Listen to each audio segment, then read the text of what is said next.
আসসালামু আলাইকুম প্রিয় দর্শক, আশা করি সবাই ভালো আছেন।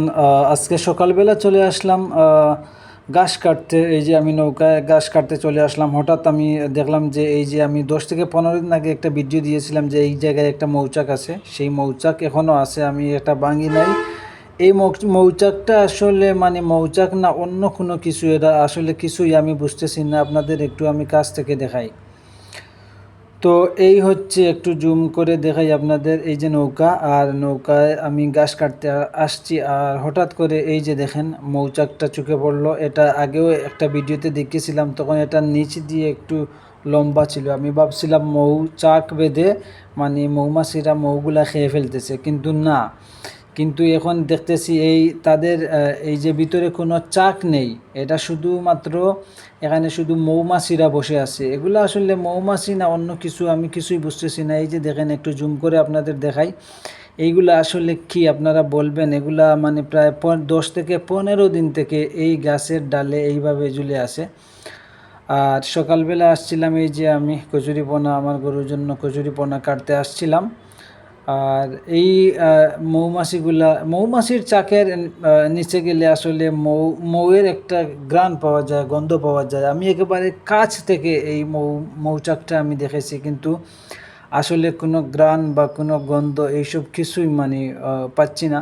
তো যাই হোক, এগুলা মৌমাছি কিনা আপনারা অবশ্যই কমেন্টে জানাবেন। একটু জুম করে দেখানোর চেষ্টা করি। এই যে দেখেন, এগুলা অনেকেই বলে জিরানি পুক, জিরানি মাছি যেগুলা আর কি, যে এইগুলা যাইতেছে এক জায়গায়, মধ্যখানে তারা একটু বিরতি নিচ্ছে এইরকম।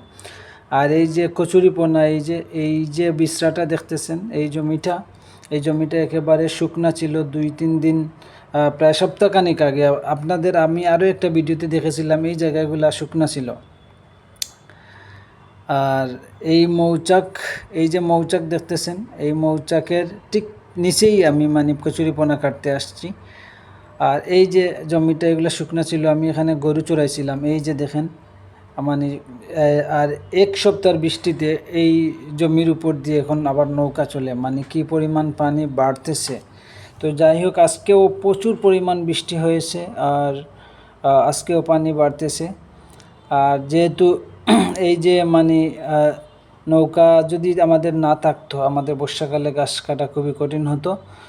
সেই কারণে আমাদের বাটা অঞ্চলের প্রতিটি ফ্যামিলিতে, প্রতিটি পরিবারে আমাদের একটা নৌকা খুবই প্রয়োজন। আর এই যে ঘাসের জমি এখনও পানির নিচে, যেহেতু ঘাস এখনও আমি প্রায় 4 মাস হয়ে গেছে ঘাস এখনও মানে খাওয়াইতে পারি না এই গরুকে।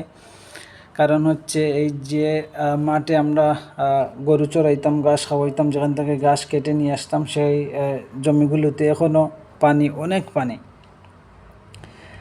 আর এই যে কচুরিপনা, এখানে অনেক কচুরিপনা আছে। আর ওই যে আমাদের পুকুরের অনেকগুলা কচুরিপনা ছিল, আপনারা দেখেছেন। আমি আগে আমার প্রায় 2 মাস গরুকে খাওয়াইছিলাম, কিন্তু এখন আর নাই। সবগুলা ফেনা যেগুলা মানে গরুকে খাওয়ানোর উপযুক্ত না, ওগুলা পুকুর পাড়ে তোলা হয়েছে, পুকুরটা পরিষ্কার করা হয়েছে। আর এই মৌচাক যে দেখতেছেন, এই মৌচাকটা আসলে কি, আপনারা আমাকে প্লিজ কমেন্টে জানাবেন।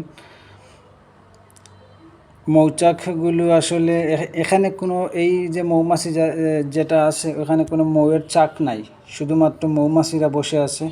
আর এরা এখানে চাক বাঁধবে কি না জানি না। আমাদের ভিডিও যদি অবশ্যই ভালো লাগে, অবশ্যই আমাদের চ্যানেলটি সাবস্ক্রাইব করবেন, ভিডিওটি শেয়ার করবেন। আর আপনাদের কোনো মন্তব্য থাকলে অবশ্যই কমেন্টে জানাবেন। ভালো থাকবেন সবাই। আল্লাহ হাফিজ, আসসালামু আলাইকুম।